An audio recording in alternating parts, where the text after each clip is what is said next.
Bonjour, dans cette vidéo, je vais vous proposer une situation d'évaluation qui concerne la deuxième unité de la deuxième année du bac sciences expérimentales et spécialement le deuxième chapitre, mécanisme de l'expression de l'information génétique et la relation gène, protéines, caractère. L'exercice que je vous propose se concentre sur le caractère de l'intolérance au lactose, sucre que l'on trouve dans le lait des mammifères. C'est un disaccharide composé de glucose et de galactose. Dans le cadre de l'étude de l'expression de l'information génétique chez l'homme, on propose les données suivantes. L'intolérance au lactose et l'incapacité plus ou moins prononcée à digérer le lactose. Les symptômes de cette intolérance sont des ballonnements, des diarrhées, des douleurs abdominales qui surviennent 1 à quelques heures après l'ingestion de lactose. Le document 1 représente un tableau comparatif de quelques résultats d'investigation chez un individu tolérant et un individu intolérant au lactose. Alors que le document 2 montre l'action de l'enzyme lactase au niveau de l'intestin grêle chez l'individu tolérant et l'individu intolérant. On va commencer par la première question. En exploitant les documents 1 et 2, comparer les données de l'individu intolérant à celles de l'individu tolérant et montrer la relation protéine-caractère. On va commencer par la comparaison.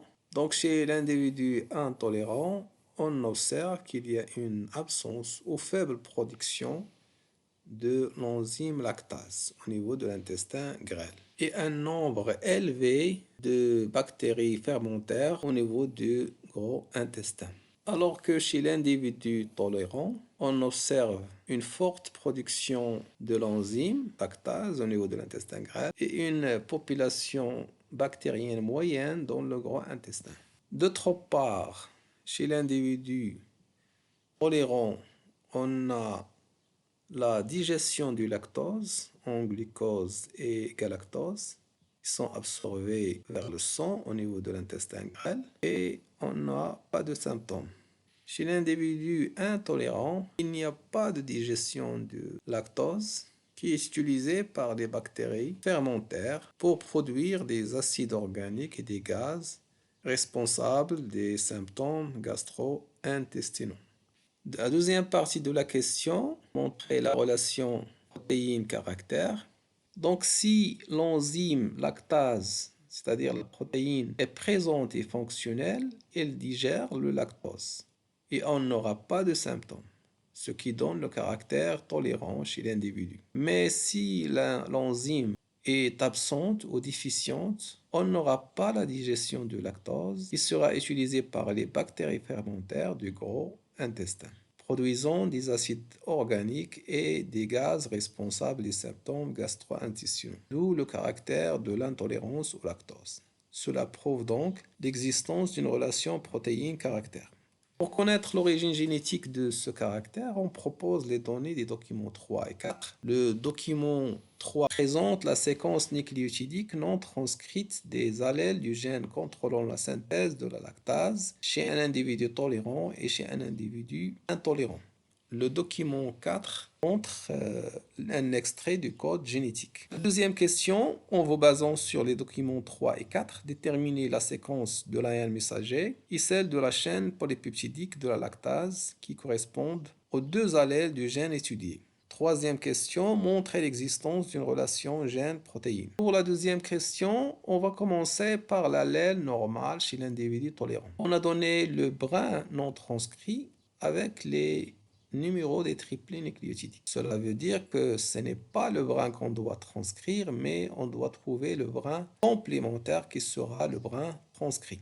Il faut noter que ici on a des points de suspension qui indiquent que la séquence présente n'est qu'un extrait ou un fragment d'une molécule d'ADN beaucoup plus longue. Ça veut dire qu'une partie de la séquence a été sautée pour se concentrer sur les zones d'intérêt. On doit trouver le brin transcrit qui est un brin complémentaire par complémentarité de base. G devant C, T devant A, C devant G, A devant T, ainsi de suite jusqu'à la fin. Et il ne faut pas oublier les points de suspension ici et ici. À partir de ce brin transcrit, on doit transcrire l'ARN messager par complémentarité de base, C devant G, A devant T, G devant C, U devant A, ainsi de suite jusqu'à la fin de la séquence. Et on ne doit pas oublier toujours les points de suspension ici. Vous pouvez remarquer que l'ARN messager est identique au brin non transcrit, sauf que le T est remplacé par U. Donc vous avez CAG, CAG, TTC, UUC, ainsi de suite. Maintenant, on doit traduire l'ARN messager en chaîne polypeptidique en utilisant l'extrait du code génétique. Le premier codon CAG donne le glutamine GLN. Le deuxième va donner le phénylalanine PHE et on doit mettre la liaison peptidique entre les deux acides aminés. De même pour le troisième codon, on va le traduire en sérine avec une liaison peptidique. La même chose, on va le faire pour tous les codons. Et lorsqu'on arrive au point de suspension, on ne va pas mettre la liaison, mais parce qu'on a sauté des séquences, on va mettre tout simplement les points de suspension et on continue jusqu'au codon stop. Et on va arrêter la synthèse de la protéine. On va faire la même chose chez l'individu intolérant, c'est-à-dire l'allèle anormal.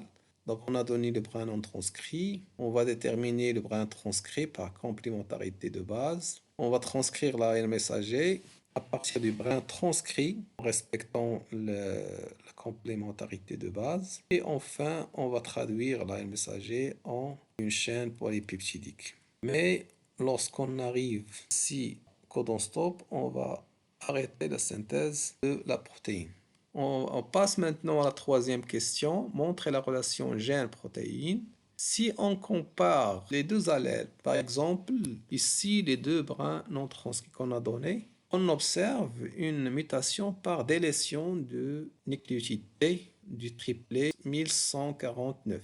Puisqu'il y a une délétion, on aura un décalage. Donc, la lecture sera TCT et c'est TCT. CCC, CCC, TGG, TGG, ainsi de suite. Donc, cette mutation a entraîné un décalage du cadre de lecture lors de la transcription en ARN messager, provoquant une apparition prématurée d'un codon stop. En conséquence, la synthèse ou la traduction s'arrête et la protéine, c'est-à-dire l'enzyme lactase, est inactive, d'où l'incapacité à digérer le lactose. Puisque le changement de la séquence nucléotide du gène de l'enzyme a entraîné une modification de la structure ou raccourcissement de la lactase, c'est-à-dire la protéine, ce qui explique l'intolérance au lactose, cela prouve la relation gène-protéine. Merci de votre attention et à la prochaine.